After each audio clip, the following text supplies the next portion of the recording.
प्रेमी कई किलोमीटर दूर का सफर कर कर प्रेमिका के गांव पहुंचता है। प्रेमिका उसको अपने घर लेकर पहुंचती है, गर्मा गर्म खाना उसके लिए बनाकर उसके सामने परोस देती है, अपने हाथों से उसको खाना खिलाती है। प्रेमी बेहद ज़्यादा थका हुआ था और उसके बाद वो उसको कमरे में ले जाती है। वहाँ पर जाकर उससे प्यार भरी बातें करती है, उसको प्यार करती है, क्योंकि प्रेमी इतनी दूर से आया था सिर्फ उससे मिलने के लिए। और उसके बाद जब प्रेमी की आंख लगती है तो वो बांका निकालती है और धारदार बांके से प्रेमी की गर्दन पर मारती है। एक ही झटके में प्रेमी तड़पने लगता है, खून की धारें सी निकलती हैं, लेकिन प्रेमिका के दिमाग पर खून सवार था। आखिर ऐसी वजह क्या थी? और उसके बाद कुछ ही देर में प्रेमी की तड़पने के बाद मौत हो जाती है, लेकिन प्रेमिका उसी बांके से पहले उसकी लाश को वहां से खींच कर लाती है बाहर की तरफ आंगन में, और आंगन में बैठकर उसके शरीर के टुकड़े करना शुरू करती है। पैर अलग कर दिया, हाथ अलग कर दिया, घर के अंदर ही एक गड्ढा खोदती है, आंगन में ही शरीर के हिस्सों को दफना देती है और बाकी शरीर के हिस्सों को हाथ और टांग को कंधे पर लेकर टांग कर निकल जाती है और 20-25 किलोमीटर दूर ले जाकर फेंक आती है। प्रेमिका ने इतने शातिराना तरीके से अपने प्रेमी को मारकर मौत के घाट उतार दिया था, लेकिन सवाल ये कि जिस प्रेमी को वो घर पर बुलाकर खाना खिला रही थी, गर्मा गर्म, जिससे वो थोड़ी देर पहले संबंध बना रही थी, प्यार कर रही थी, जिसको उसने खुद बुलाया था, आखिर उस प्रेमी ने ऐसी कौन सी गलती कर दी थी कि उसको मार कर उसके टुकड़े कर कर उसने दफन कर दिया। और आखिर ये जो इतनी सब शातिराना तरीके से जब दफन कर दिया तो पुलिस ने प्रेमिका को कैसे गिरफ्तार किया? गिरफ्तार करने के बाद, गिरफ्तार होने के बाद उसने क्या जुर्म कबूला, क्या पूरी कहानी थी? आखिर इस कहानी की शुरुआत प्रेम कहानी की अंत तक कैसे हुई? इसको जब आप शुरू से जानेंगे तो आपके भी पैरों तले जमीन खिसक जाएगी, क्योंकि इस टाइम पर शायद ही कोई लड़का ऐसा हो जिसकी प्रेम कहानी ना चल रही हो, वरना हर कोई ऐसा है जिसकी प्रेम कहानी चल रही है, डेट कर रहे हैं, मिल रहे हैं, एक दूसरे के घर पर आना जाना हो रहा है। लेकिन इस प्रेम कहानी भी बिल्कुल वैसे ही थी, लेकिन इसमें सिर्फ एक गलती हो गई। वो गलती क्या थी वो आपको वीडियो के आखिर में पता चल जाएगी, इसलिए वीडियो के आखिर तक बने रहें। चलते हैं और जानते हैं पूरा मामला विस्तार से। तो दोस्तों, मेरा नाम माज है, उम्मीद है कि आप सब अच्छे होंगे, सुरक्षित होंगे। और हमने सारे कमेंट्स पढ़कर वीडियो के आखिर में नाम लिया था। अगर आपने अभी तक कमेंट्स नहीं किया है तो जल्दी से नीचे जाएं, एक कमेंट्स कर दें वीडियो के आखिर में, मैं आपके कमेंट्स को पढ़ूंगा। तो आज की जो घटना है वो दिल्ली से सटे गुरुग्राम की है। गुरुग्राम की सेक्टर 33 पुलिस थाना, 20 जुलाई को उस थाने की पुलिस, आसपास जो भी थाने थे वहाँ की पुलिस, 2-3 जीपें निकलती हैं, उसमें एक महिला और एक शख्स था। उन लोगों को लेकर पुलिस वहाँ से रवाना होती है और उत्तर प्रदेश के प्रतापगढ़ के अंदर घुसती हैं। प्रतापगढ़ के अंदर घुसने के बाद जो थाना फतनपुर है वहाँ की भी पुलिस फोर्स को अपने साथ लेती हैं। एसडीएम और एसएसपी और डीएम को सूचना दे दी जाती है क्या गुरुग्राम से कुछ पुलिस आई है, और वहीं जो प्रतापगढ़ पुलिस थाने के कई थानों की पुलिस फोर्स के साथ जो फतनपुर गांव थी वहां पर पुलिस की जीपें अंदर घुसती हैं। पूरा गांव हैरान था कि आखिर इतना बड़ा पुलिस फोर्स इस गांव के अंदर क्यों आया है, और साथ में एक गांव की ही महिला है जिसका नाम पुष्पा है और अपने पति विनोद के साथ आई है। इतनी सारी पुलिस लेकर के आखिर माजरा क्या है? 20 जुलाई को पूरा गांव छावनी में तब्दील हो जाता है, चारों तरफ पुलिस ही पुलिस। और वहीं पर पुलिस वाले जो पुष्पा थी उसके घर के पास ही एक उसकी दोस्त पूनम थी, वहीं पर गाड़ियां रुकती हैं और इतने में ही एक दरोगा जी वहाँ से निकलते हैं, बाइक लेकर निकलते हैं, डीएम के पास पहुँचते हैं, वहाँ से अनुमति ली जाती है, कुछ अनुमति के कागज़ वहाँ से लिए जाते हैं और मजिस्ट्रेट के साथ में ही फ़ौरन जो मजिस्ट्रेट थे वो वहाँ पर पहुँचते हैं। अभी तक कोई कुछ नहीं समझ पाया था कि आखिर ये हो क्या रहा है, क्या पुलिस फोर्स इतना सारा है, कोई डीएम के पास जा रहा है और मजिस्ट्रेट खुद यहाँ पर खड़े हुए हैं, आखिर मामला क्या है। और उसी बीच कुछ फावड़े वगैरह आते हैं और जो घर था, जिस घर के बाहर ताला डला हुआ था, पुलिस उस घर के ताले को तोड़ती है, घर के अंदर घुसती है। घर के अंदर घुसती है और जो महिला थी पुष्पा, उसी गांव की रहने वाली जो पुलिस को लेकर आई थी, वो इशारा करती है आंगन की तरफ, बोलती है कि इस जगह पर खोद दो। और जो खोदने वाले थे मजदूर वो फौरन खोदना शुरू करते हैं। कुछ ही गहरा गड्ढा खोदा जाता है और अंदर से एक सड़ी गली लाश निकलती है, कटे हुए टुकड़े निकलते हैं लाश के, पूरे तरीके से वो सड़ चुके थे, कीड़े लग रहे थे, बदबू निकल रही थी उसमें से, पन्नी के अंदर पैकेटों में पैक थे, बदबू इतनी ज़्यादा भयंकर थी। जैसे ही बाहर निकलते हैं तो हर कोई अपने मुंह को ढक लेता है। अब जब गांव के लोगों को पता चलता है कि जो पुष्पा है उसकी ही दोस्त पूनम का ये घर है, उस घर में लाश के टुकड़े निकले हैं। लेकिन अब लाश निकलने के बाद तमाम मीडिया वहां पर मौजूद थी, हर कोई जानना चाहता था कि आखिर क्या हुआ, ये लाश किसकी है और क्या माजरा है।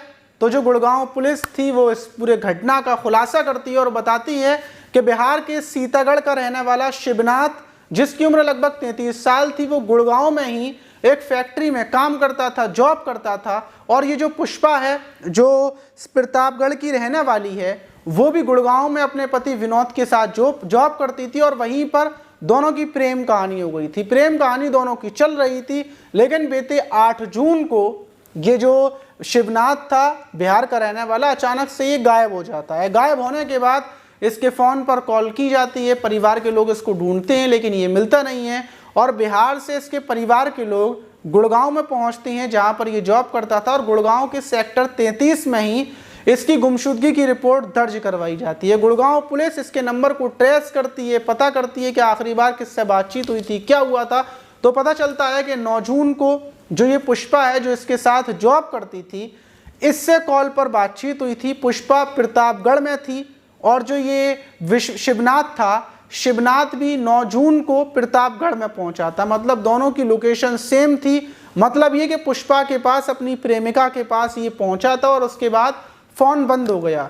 जब पुलिस को शक हुआ पुष्पा के ऊपर, पुष्पा को गिरफ्तार करने के बाद जब सख्ती से पूछताछ की कि आखिर जो तुम्हारा प्रेमी था शिवनाथ, तुमने उसके साथ क्या किया, शिवनाथ तुम्हारे गाँव में गया था, तुम्हारे घर गया था, तुम तो वापस आ गई, लेकिन शिवनाथ कहाँ गया।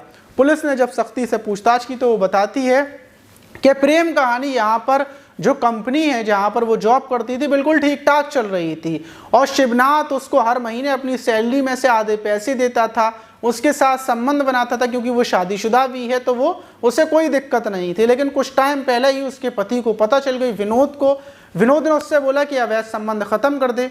और जब पुष्पा ने शिवनाथ से बोला कि मैं तुमसे बात नहीं कर पाऊंगी, मेरे पति को ये सब कुछ पता चल चुका है, तो बोलता है कि तुमने जितने भी पैसे मुझसे लिए हैं वो सारे पैसे वापस कर दो, अगर तुम पैसे वापस नहीं करोगी तो अच्छा नहीं होगा। और वो ज़बरदस्ती बराबर पुष्पा से बात कर रहा था। विनोद जो उसका पति था, पुष्पा का पति, वो भी परेशान था, पुष्पा भी परेशान थी क्योंकि पुष्पा अब शिवनाथ से रिश्ते नहीं रखना चाहती थी, वो उससे दूरी बनाना चाहती थी, लेकिन शिवनाथ उसको छोड़ने को तैयार नहीं था। और 1 महीने पहले ही 8 जून को पुष्पा अपने पति विनोद के साथ अपने गांव आ जाती है, प्रतापगढ़ में आ जाती है, यहाँ पर वो रहने लगती है। जब ये बात शिवनाथ को पता चलती है तो वो पुष्पा को फ़ोन करता है और बोलता है कि मैं गांव में आ रहा हूँ, मुझे तुमसे मिलना है, तुम्हारे पास आऊँगा, तुम्हारा पति कुछ नहीं कर पाएगा और अगर तुम मुझसे नहीं मिलोगी तो मैं सीधे तुम्हारे घर आ जाऊँगा। पुष्पा परेशान हो जाती है और 9 जून को शिवनाथ गाँव में पहुँच जाता है।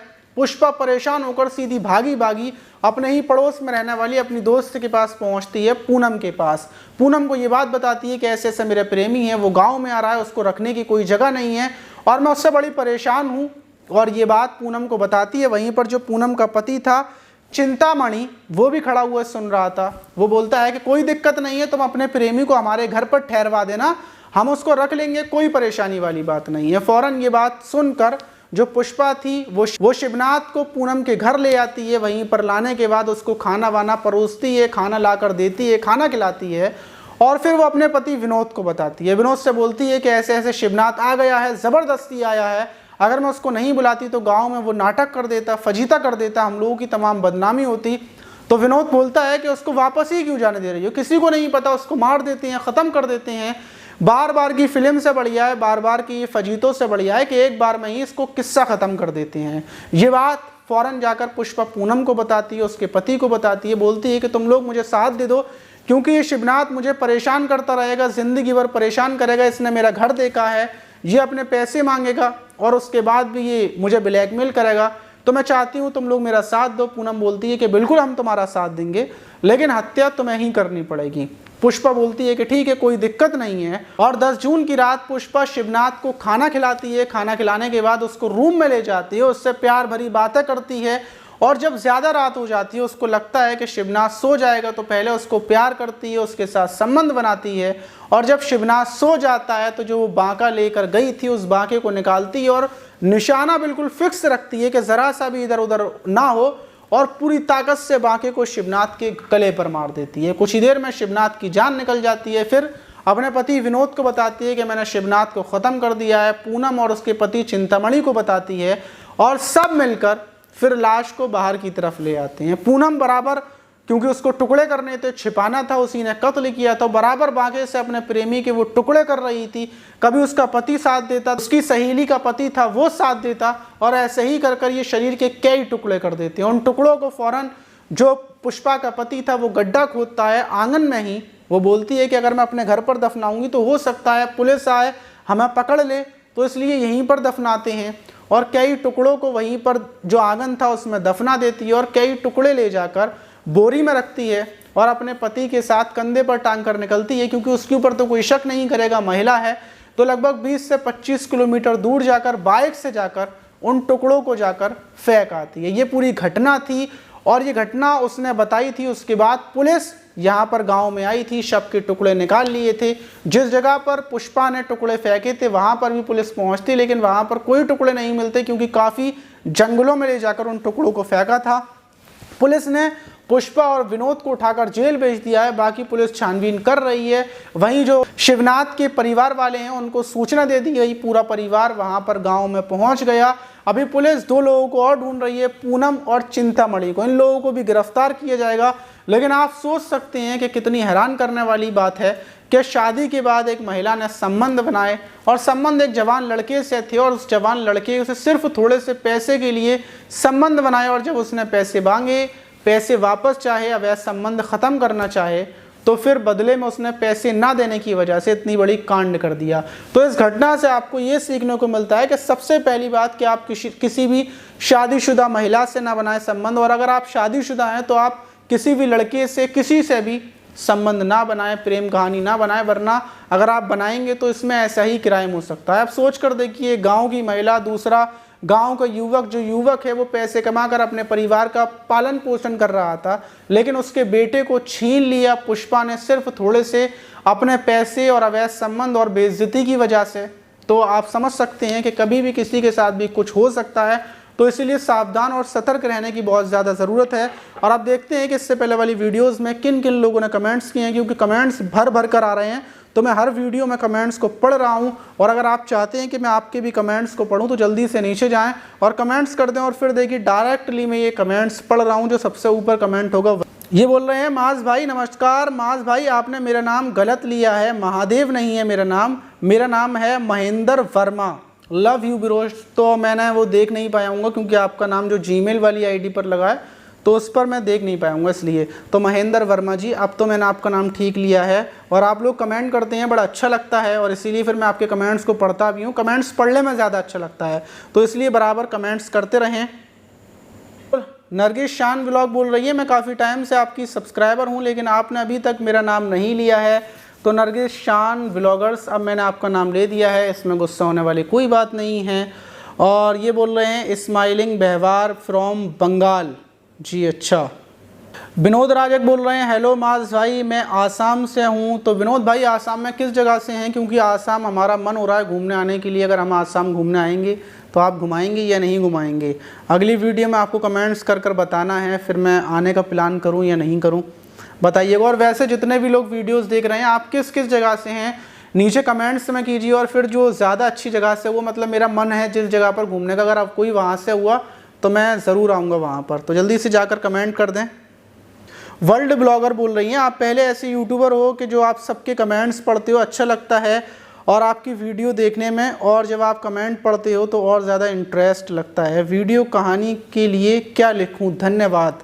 तो शुक्रिया वर्ल्ड ब्लॉगर जी कि आप मतलब आपने इतनी तारीफ़ की। और अगर आपका चैनल व्लॉग का है तो मैं ज़रूर आपके व्लॉग को आज देखूँगा और कल मैं आपको बताऊंगा कि आपका व्लॉग कैसा था। मतलब व्लॉग बनाते हैं आप, तो कल ज़रूर देखूंगा। और पहली बात तो मैं अभी क्लिक कर कर देखता हूं, लेकिन अभी होगा नहीं। और ये बोल रहे हैं, अस्सलाम वालेकुम भाई, मैं एमडी फरहान बिहार छपरा से हूं। वालेकुम अस्सलाम फरहान भाई, बिहार छपरा शायद मुजफ्फरपुर के पास है, और हम भी मुजफ्फरपुर कुछ टाइम के बाद आने वाले हैं।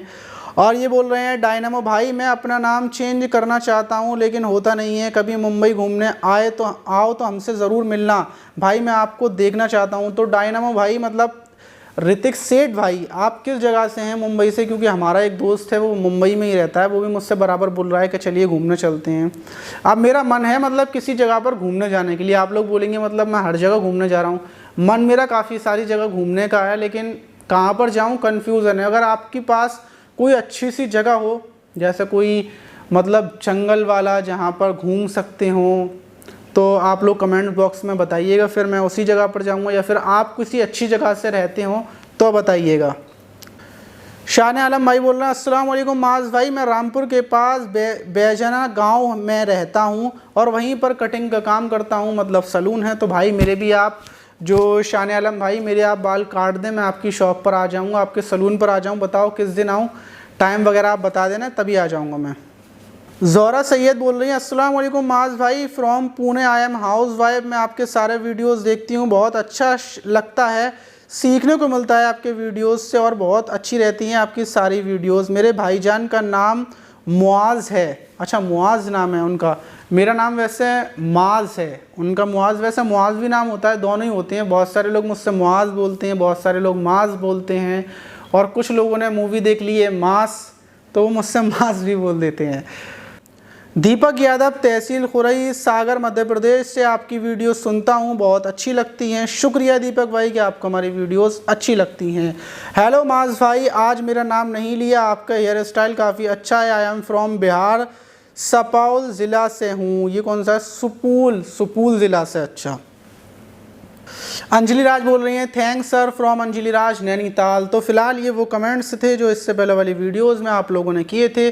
जल्दी से नीचे जाएं, अगर किसी का कमेंट्स को मैं नहीं पढ़ पाया हूं तो जल्दी से नीचे जाएं, एक कोई भी कमेंट्स कर दें, अपना नाम, आप कहां से हैं और आप क्या करते हैं, और आपके दिमाग में कोई सवाल हो मुझे लेकर, तो जल्दी से नीचे जाकर कर दें। अगली वीडियो में आपके कमेंट्स को पढ़ूंगा और आपका नाम लूँगा। मिलते हैं किसी और वीडियो में, जब तक के लिए अपना ख्याल रहें, सावधान रहें, सुरक्षित रहें।